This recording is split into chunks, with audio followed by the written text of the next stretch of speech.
Dans l'actualité de ce samedi 4 août, 7e étape, 2e victoire pour l'aïeul Rosette Orange. Si l'équipage du François a remporté les 2 dernières régates, UFR Champflore est plus que jamais leader au classement général.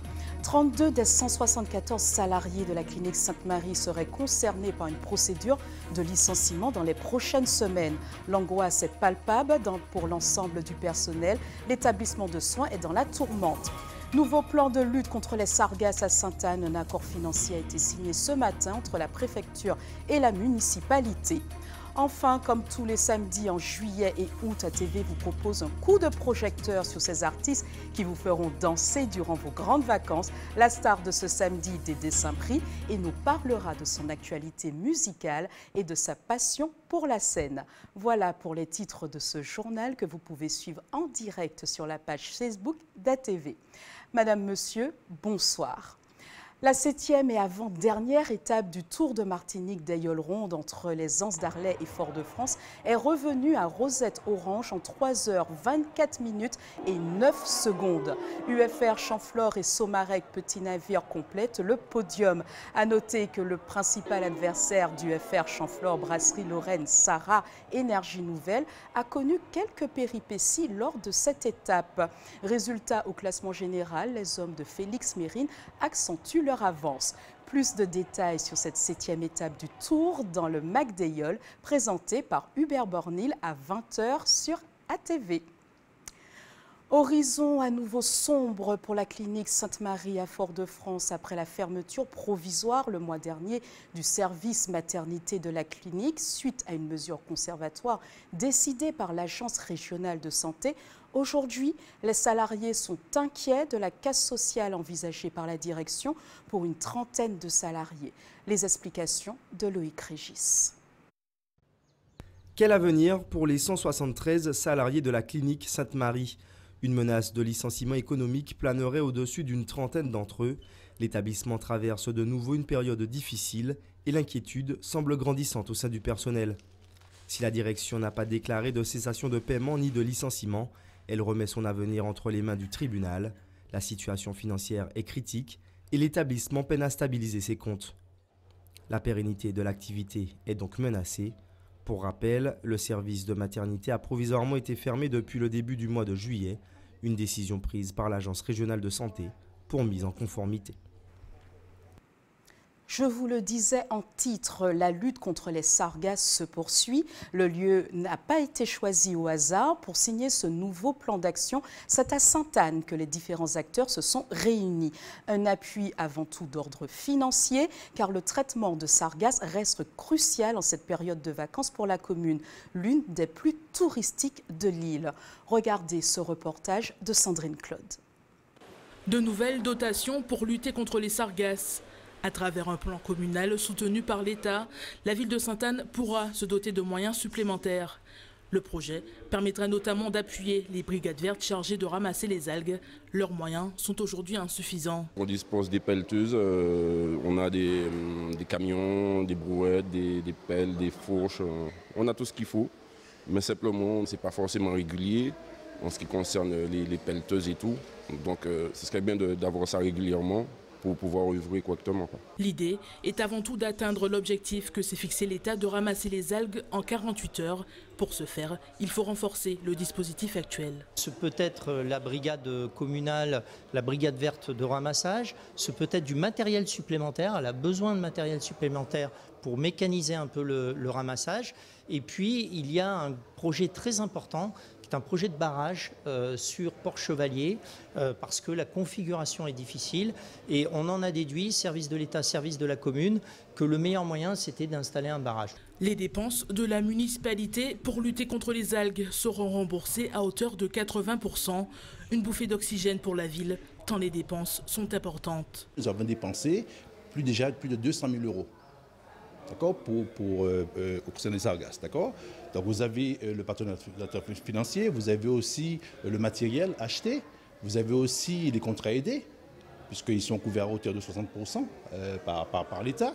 Vous avez aussi cette volonté de former les brigades, puisque nous en avons 2 ou 3 sur Sainte-Anne. Avec ce coup de pouce financier, la ville de Sainte-Anne espère bien limiter l'impact sur le tourisme en cette période de grandes vacances. Pas d'amélioration de la qualité de l'air. L'indice du jour était de 9 sur 10. L'air était jugé de qualité mauvaise. Demain, la situation ne s'améliorera pas avec un indice de 8 sur 10, soit une qualité de l'air également mauvaise. Madininer maintient sa procédure d'alerte pollution.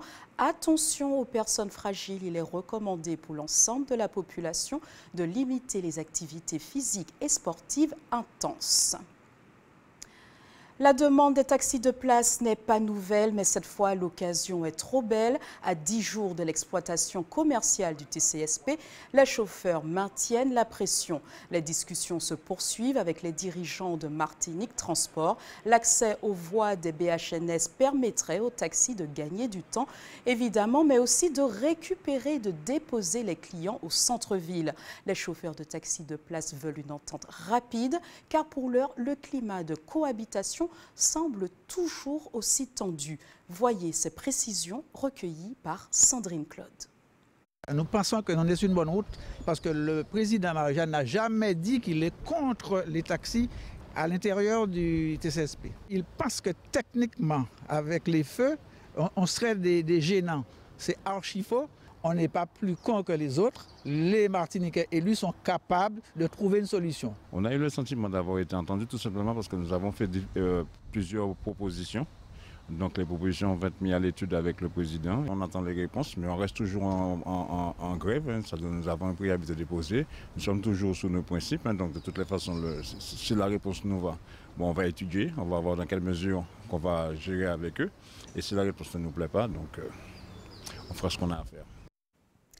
Ce n'est pas en abandonnant sa culture pour endosser celle des autres que l'on pourrait comprendre le monde. C'est en substance les mots que nous pourrions employer pour décrire la vision musicale de mon invité ce soir. Impossible de parler de Chouvalbois, de citer le groupe Pac-Attack sans prononcer le nom de Dédé Saint-Prix. Bientôt 40 ans de carrière, à la fois chanteur, flûtiste et percussionniste, si Dédé Saint-Prix s'est fait le défenseur des rythmes traditionnels de son enfance, ce n'est pas dans le seul but de sauvegarder notre patrimoine, mais surtout pour montrer que l'identité créole a aujourd'hui encore toute sa place. Bonsoir Dédé Saint-Prix. Bonsoir. Comment allez-vous? Je vais bien, merci. Alors, ces derniers temps, on vous a beaucoup entendu, on vous a vu également. C'est quoi l'actualité de Dédé Saint-Prix? L'actualité, déjà, c'est le Tour des Yoles. L'actualité, c'est un single qui vient de sortir avec 5 titres, et dont un qui est chanté par... Enfin, l'un d'eux est chanté par Exili, qui est un franciscain que je parraine, donc je suis son parrain musical. On rappelle que vous êtes franciscain, voilà, donc c'est une histoire de famille, on dira. Le François Ier. Hein. Voilà. Je ne voulais pas faire référence, mais on s'est compris. Et donc, j'enchaîne demain sur la Guadeloupe, un grand festival, le plus grand barbecue de la Caraïbe, avec 40 000 personnes, plus de 30 artistes. Kawikera en folie, donc ça va être un grand moment. Ça va être la folie. Oui, et puis je reviens ici pour jouer le 12, mais je n'ai pas encore le lieu, mais je sais que c'est le 12, donc retiennent. Alors, je vous propose de regarder un petit extrait de votre clip, justement sur les yoles. Regardons.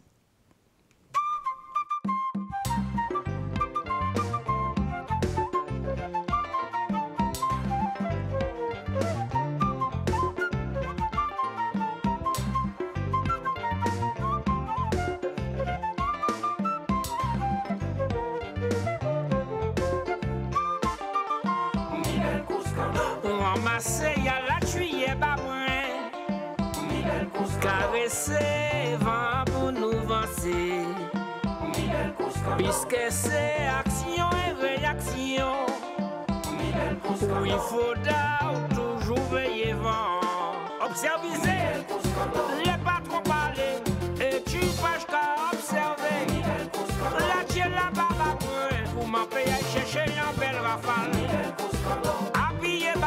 C'est de l'eau, non de l'eau, c'est l'homme léger. Information, c'est pas des autres. J'ai envie de dire que c'est un véritable hymne.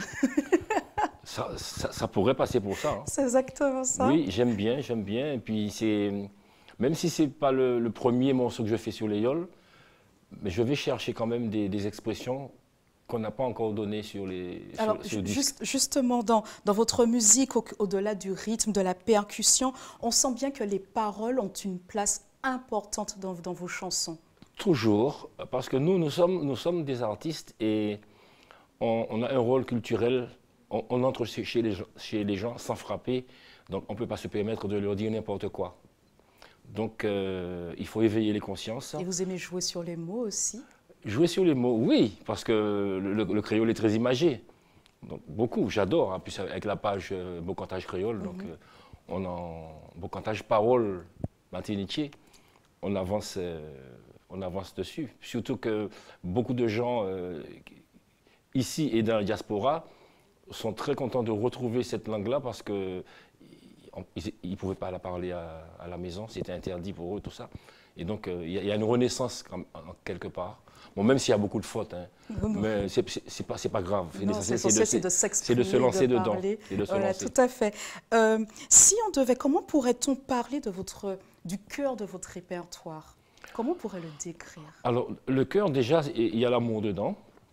Donc, l'amour que moi, j'ai pour moi-même, que j'ai pour vous, pour mon public, pour la musique, pour mon instrument, pour mes stagiaires, pour les personnes hospitalisées, les prisonniers, les enfants à l'école. J'aime les gens et j'aime transmettre. Donc il y a l'amour et puis il y a transmission. Je crois que j'ai bien répondu. Oui, il y a toute cette émotion, en gros, que vous souhaitez faire partager. Il y a surtout ça. Votre vécu. Il y a surtout ça, mais il y a surtout l'enthousiasme. C'est-à-dire que quand moi je suis en formation, où il y a quelque chose qui se passe. C'est-à-dire que les gens, ils ont envie de connaître la Martinique, alors que je ne fais pas partie de l'Office du tourisme. Mais ils me disent, mais finalement, on a envie de connaître la Martinique. Or, tout ce que je fais transpire la Martinique. Donc, c'est un peu ça. Donc, je suis un peu un des ambassadeurs, un des représentants de la Martinique. Et puis, on ne va pas dire des bonnes manières, parce que bon, on a toutes sortes de manières, mais des valeurs. Les valeurs, les valeurs, l'estime de soi, aimer son pays, toujours ramener ce qui... Enfin, si je peux donner à la Martinique tout ce qu'elle m'a donné, ça va être difficile. Parce que la Martinique m'a donné beaucoup. Mais tout un manqué bail, manqué bail. Et si dites-moi. Voilà, justement, vous parlez d'être l'ambassadeur de votre culture martiniquaise. Là-bas, ça fait plusieurs années que vous y vivez, comme on dit, dans l'autre bord. Est-ce que c'était aussi un choix professionnel pour votre carrière? Est-ce qu'il fallait partir de la Martinique? Est-ce que c'était important de quitter la Martinique? Alors, ça ne s'est pas fait comme ça pour dire « je vais quitter ». C'est comme si, même pour dire « je vais faire la musique ». Non, ça s'est fait naturellement. Donc, je me suis retrouvé avec des conditions de travail, le son, des attachés de presse, des techniciens lumière. Je me suis retrouvé avec un staff, avec un confort, et j'avais du mal à revenir sur mes pas. Et surtout, au niveau géographique, c'était plus facile pour moi d'être installé en France par rapport au fait que je rayonnais plus facilement sur le reste du monde. Parce qu'une fois, et pourtant j'ai essayé de rester ici, entre 1996 et 2000, j'ai essayé. Mais c'est là où j'ai fait le plus de voyages et c'est là où j'étais le plus fatigué. Parce que quand on sort de Martinique pour aller en Nouvelle-Calédonie, ou en Australie... Et puis assurer derrière la prestation avec le décalage horaire.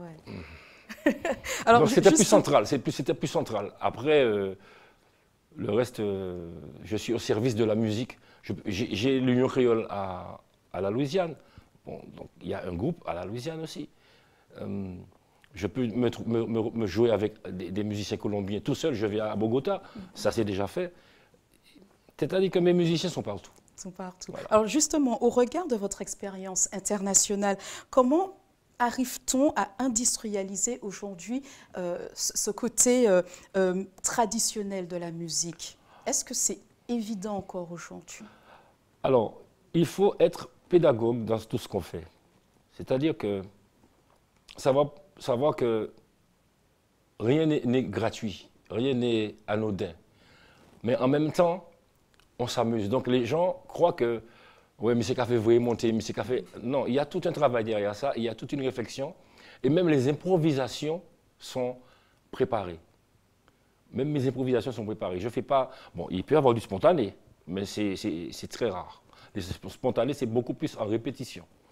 Est-ce que la musique traditionnelle touche encore le public? Quand vous le voyez, vous le côtoyez au fur et à mesure de vos scènes, est-ce que vous sentez encore l'engouement du public pour cette musique? Je reviens de festival à La Ciotat. La musique traditionnelle, elle était dans la rue avec les chants de Martinique, dans les défilés. La musique était sur scène et aussi la cuisine était là. C'est-à-dire qu'il y a tout, il y a un tout.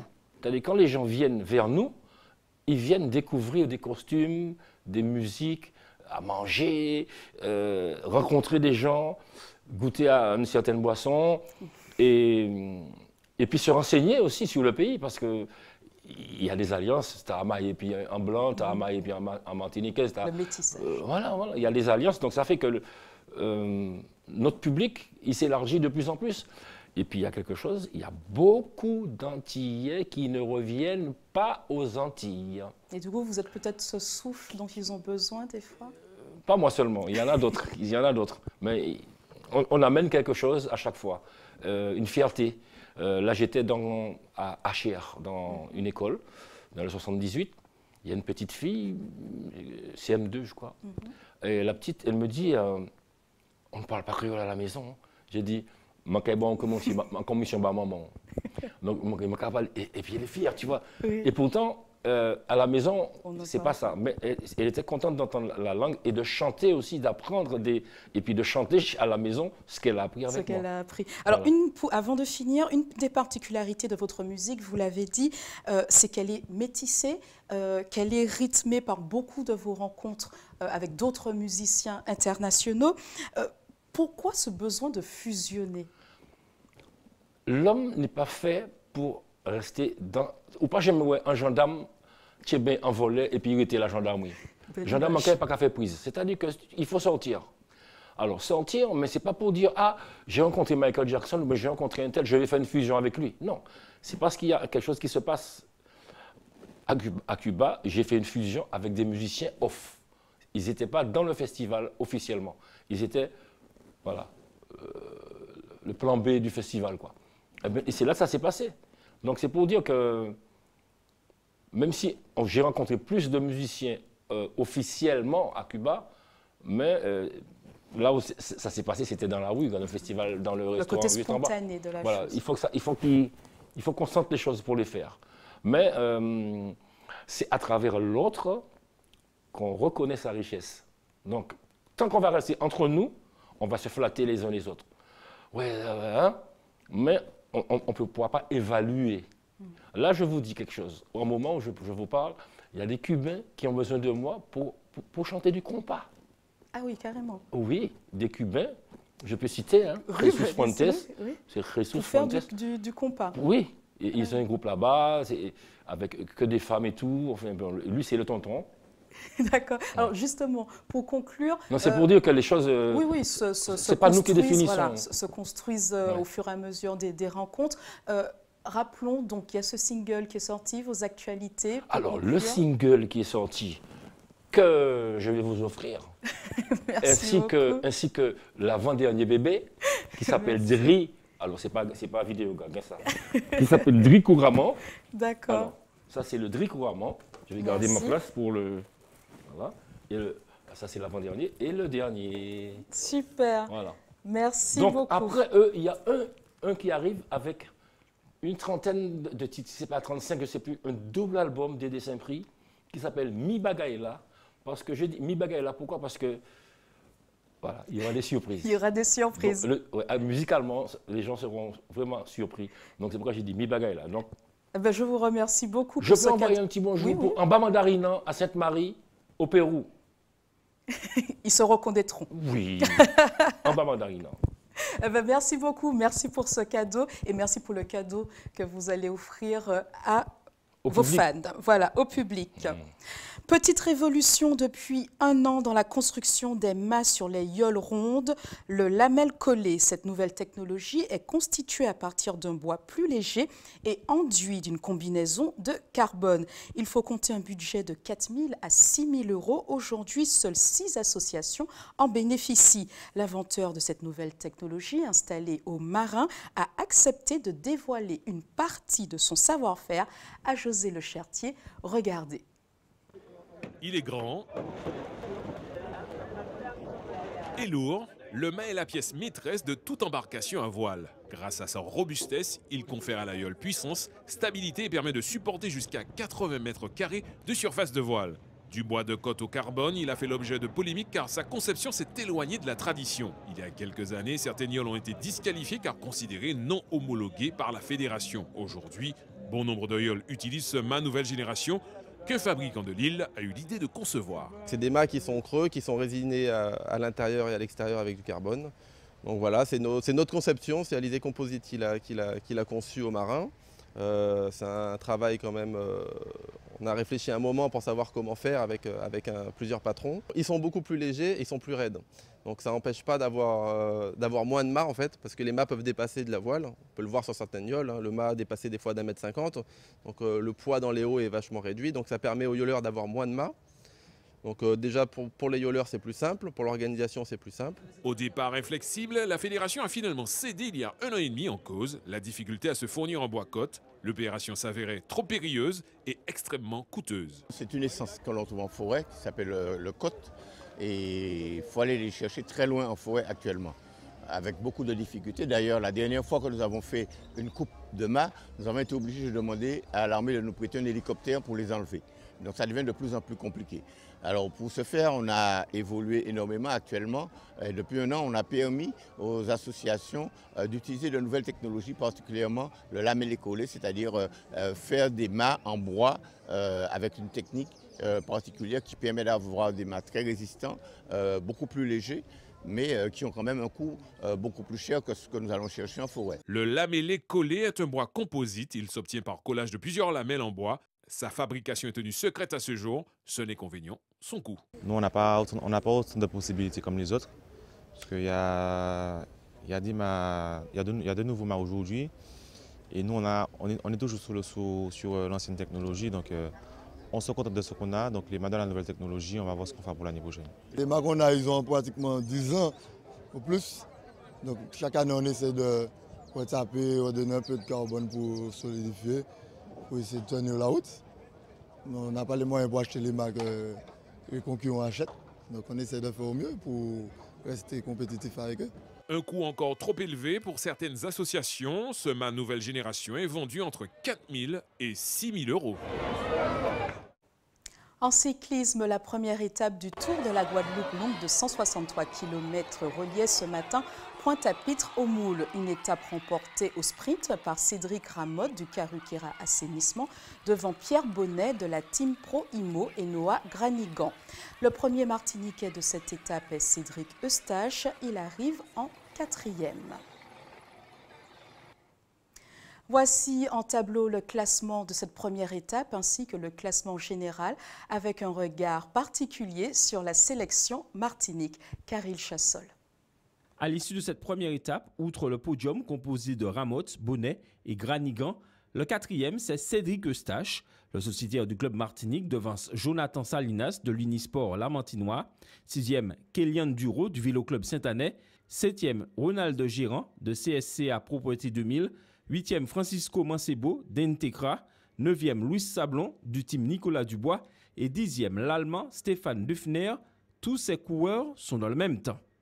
Concernant les Martiniquais, outre Cédric Eustache qui est 4e, Willy Ozo termine 16e, Michael Stanislas 26e et Yolan Sylvestre 38e, tous dans le même temps que le vainqueur. Thierry Rago est 99e, juste devant Kevin Largit-Coupette, tous deux à 14 minutes et 12 secondes du vainqueur. Au classement général, Cédric Ramotte est le nouveau maillot jaune. Il a 4 secondes d'avance sur Pierre Bonnet, 5 sur le Martiniquais Cédric Eustache. Noah Granigan est 4e à 6 secondes du leader. 5e, Diego Milan d'Integra à 7 secondes. 6e, Nicolas Thomasson du team Proimo également à 7 secondes. 7e, Diaz Espita du team Karen à 9 secondes du maillot jaune. 8e, Michael Stanislas du team Martinique également à 9 secondes. 9e, Jonathan Salinas à 10 secondes. Et 10e, Kélian Duro à 10 secondes du maillot jaune. Au général toujours, outre Cédric Eustache et Michael Stanislas qui figurent parmi les 10 premiers au général, Willy Roseau est 18e et Yolande Sylvestre 38e, tous deux à 10 secondes du maillot jaune. Thierry Rago est 99e et Kevin Largit-Copette juste derrière lui. Tous les deux sont à 14 minutes et 22 secondes du maillot jaune. Toujours plus proche de vous, ce soir, je vous propose de repartir avec Hubert Bornil à la découverte du meilleur du JT des communes.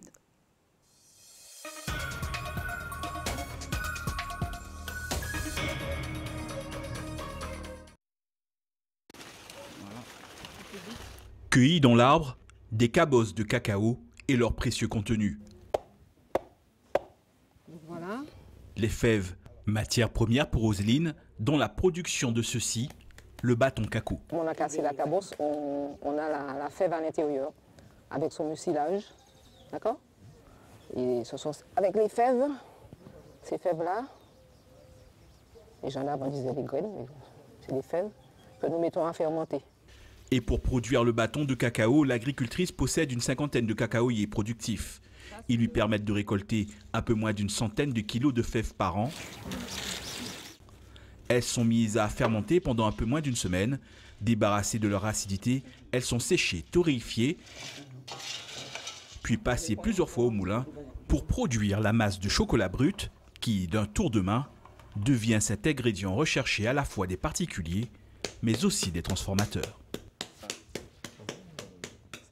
Entre septembre et novembre, on a produit à peu près 200 pains cacao. Tout s'en va, il n'y en a plus.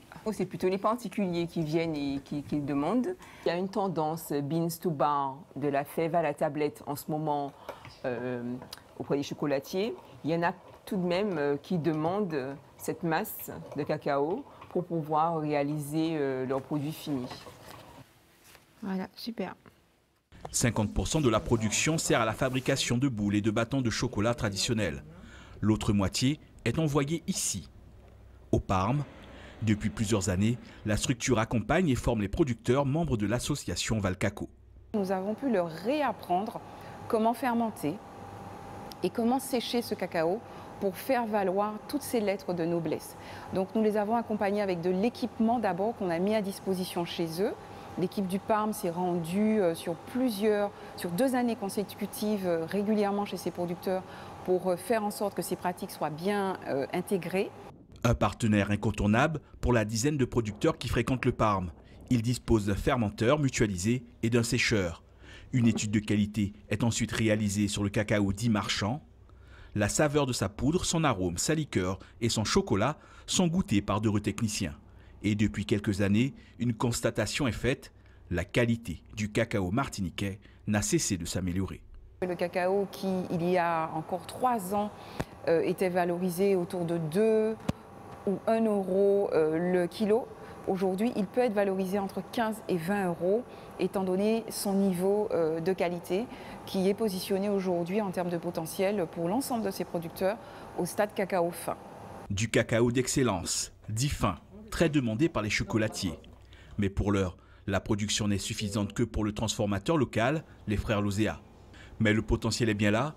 Quand la production a démarré, elle était estimée à 6 tonnes, mais selon d'autres projections à court terme, elle pourrait arriver à 40 tonnes par an.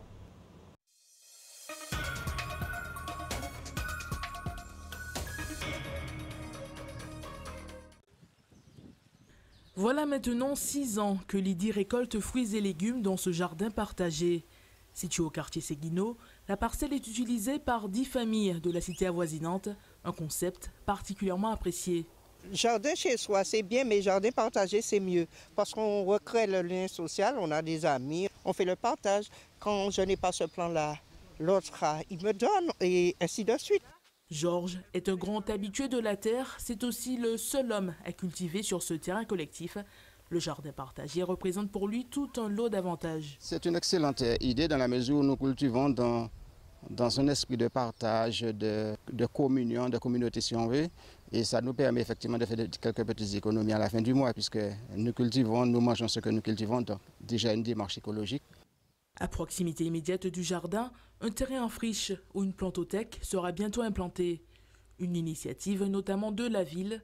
Le projet part d'une volonté d'avoir une pharmacopée accessible en cas de crise. Tout de suite après le tremblement de terre en Haïti, nous avons eu une conférence débat avec un certain nombre de personnes qui avaient été en Haïti, des pompiers, un médecin, et qui nous disaient, la première chose, c'est que les médecins n'arrivaient pas à des endroits assez rapidement. Ce qui avait été utilisé en premier lieu, c'était les plantes médicinales. Le conseil de quartier du bourg, qui regroupe les habitants du bourg, ont décidé de prendre la chose à bras-le-corps en se disant, on doit aussi, ici en Martinique, on est dans une zone à risque, mettre en place cette plantothèque pour permettre aux habitants de comprendre que s'il y a un problème un jour, on n'aura peut-être pas le temps d'attendre que des médecins arrivent jusqu'à nous, que des choses arrivent jusqu'à nous, donc qu'on puisse utiliser déjà les plantes médicinales. Grâce à cette plantothèque, une formation à destination de jeunes du service civique sera également mise en place avec l'association aujourd'hui en charge des parcelles. Cette formation-là, on va dire, sera plus sur de l'aménagement, sur l'agriculture et aussi sur tout ce qui est partie pharmacopée. Donc savoir un petit peu identifier les espèces et savoir un petit peu avoir la connaissance sur chaque espèce. Outre l'aspect pratique, à long terme, la plantothèque sera amenée à devenir un support pédagogique pour les scolaires. Le projet devrait voir le jour d'ici le mois d'octobre lors des journées répliques.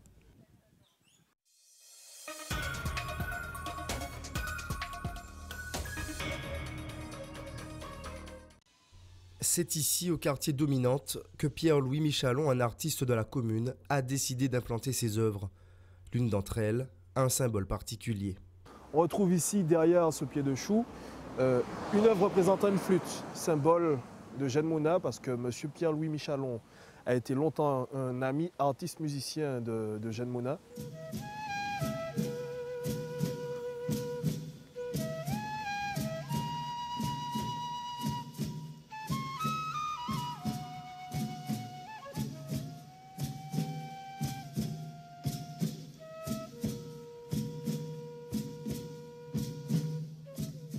Le chanteur et l'artiste étaient de grands amis, ils se retrouvaient souvent ici sous ce courbaril pour refaire le monde à leur façon. En tout, le site abrite 53 créations. On a des roches gravées avec des inscriptions, on va dire, retraçant l'histoire de la Bible avec les 10 commandements, l'histoire de Moïse ou encore les grands hommes tels que Mona, Aimé Césaire ou encore Frantz Fanon. Mais on va dire que c'est un lieu qui vraiment nous rapproche de la nature. C'est un lieu qui met en avant l'aspect naturel et rural du Marigot. Un endroit atypique en bordure de route sur les hauteurs du Marigot, le lieu est un hommage à la nature et l'humanité. Le service culturel propose ici des animations assez originales. Dans le cadre des Journées européennes du patrimoine, en 2014, nous avons eu notamment des animations qui se sont tenues ici même, avec notamment des pièces de théâtre, auquel d'ailleurs M. Pierre-Louis Michalon a participé. Il y a également eu des animations tambour ici même. Et puis voilà, les personnes sont venues, en tout cas les personnes du quartier, aussi du Marigot, pour pouvoir participer à ces événements. La municipalité entend valoriser davantage l'espace Courbaril. Il y a tout un projet au niveau de parcours touristique au niveau de la ville, justement. Donc il y a une réflexion qui est menée sur ce site pour qu'il accueille davantage des activités pour les scolaires, mais aussi des activités culturelles, des animations culturelles, etc. Le moins levé les matins, oh, mon cap prend bout de côte là, mon cap marre, moi, pour moi, il fait très moi, il garde son niveau, moi, oh. Le site a été créé dans le but d'éviter la prolifération des dépôts sauvages de déchets. Mission accomplie.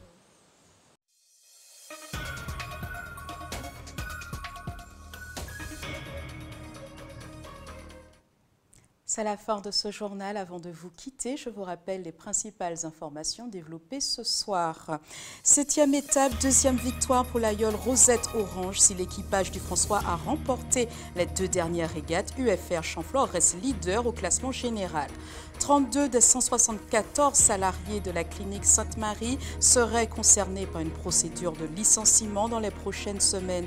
L'angoisse est palpable pour l'ensemble du personnel. L'établissement de soins est dans la tourmente.